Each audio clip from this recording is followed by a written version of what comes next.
Paz y bien, queridas estudiantes, en esta oportunidad, continuando con el desarrollo de la asignatura de Psicología, vamos a trabajar la sesión número 2.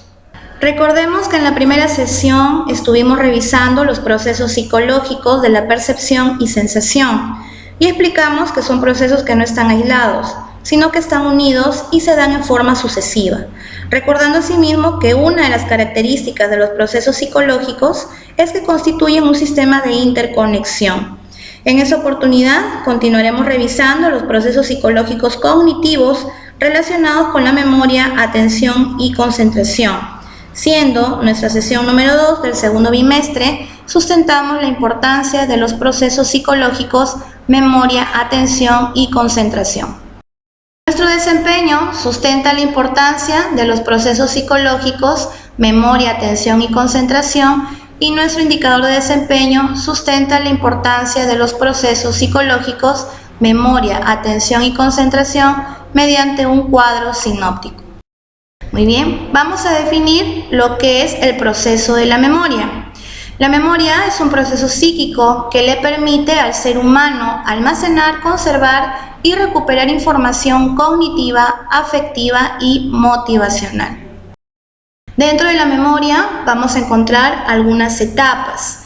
La primera etapa la vamos a denominar la etapa de la fijación. La etapa de la fijación consiste en el permanente registro de la información y de experiencias vividas.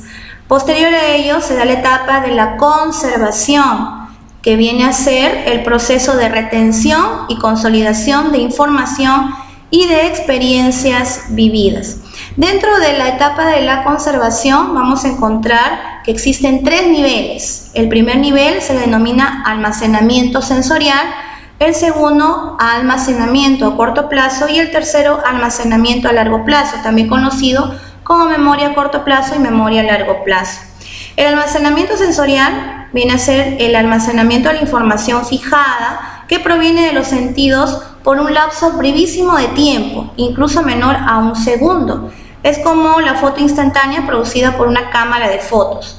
Por ejemplo, si caminamos por las calles, registramos cantidad de información y posterior a ello no logramos recordar todos los detalles. El almacenamiento a corto plazo contiene la información que estamos utilizando en un determinado momento y retiene información que por lo general no sobrepasa el minuto. Por ejemplo, cuando quieres memorizar alguna definición o cuando quieres memorizar una lista de palabras. La memoria a corto plazo o el almacenamiento a largo plazo es cuando el material almacenado a corto plazo es significativo o se procesa y repasa, y este permanece en el almacenamiento a largo plazo, el cual dura más tiempo, que pueden ser horas, días, meses, años o toda la vida. Dentro de este vamos a encontrar 2 tipos.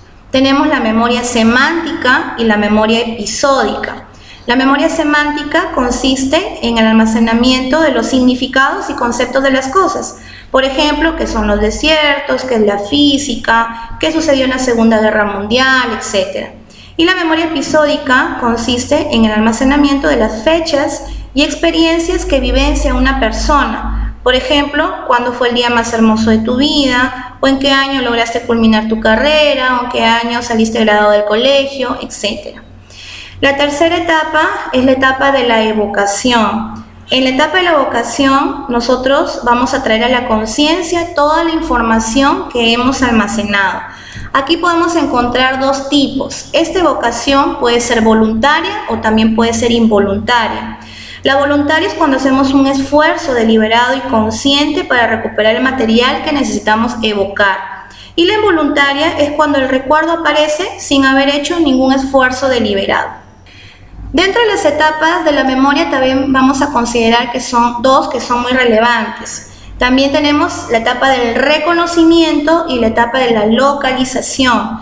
En la etapa del reconocimiento consiste en darnos cuenta que el contenido que aparece en nuestra conciencia pertenece a nuestro pasado, pertenece a nuestra vida. Y la localización es ubicar el recuerdo en el espacio y en el tiempo, es decir, implica fechas, lugares, etc. Dentro del proceso de la memoria también vamos a considerar las anomalías de la memoria. La primera anomalía que estamos tomando en cuenta es la denominada amnesia.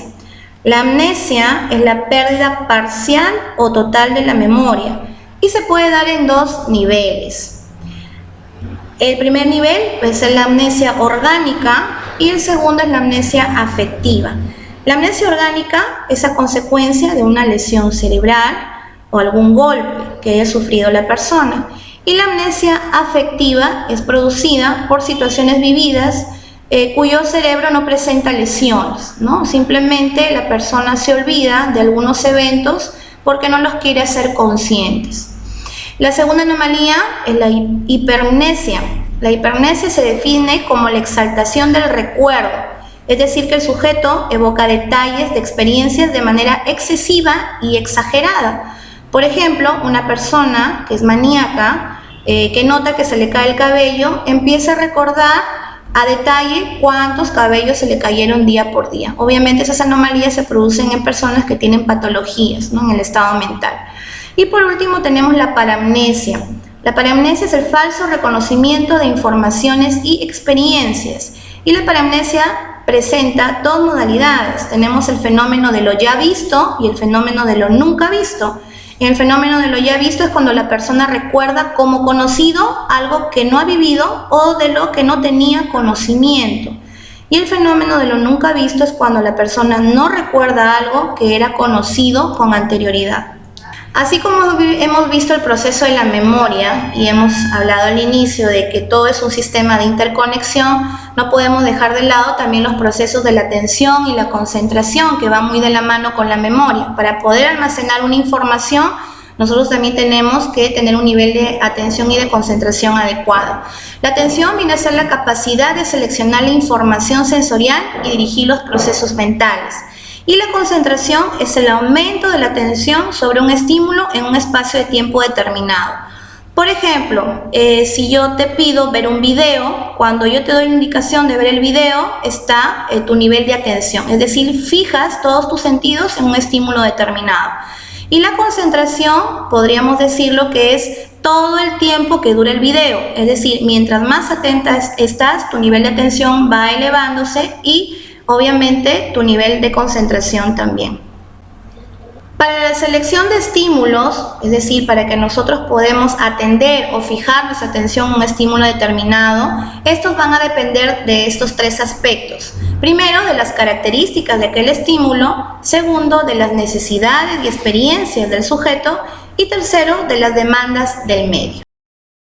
Asimismo, dentro de la atención vamos a considerar los tipos de atención que se pueden dar. Acá tenemos 4 de ellas. La primera es la atención selectiva. La atención selectiva es la capacidad de anular distractores irrelevantes manteniendo la concentración en el estímulo relevante.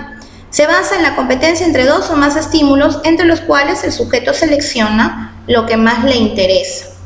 La atención sostenida es la capacidad para mantener la atención durante largos periodos de tiempo, sin pérdida o caída de ella, aproximadamente 30 minutos, ¿no? En aquel que no tiene dificultades de atención y concentración.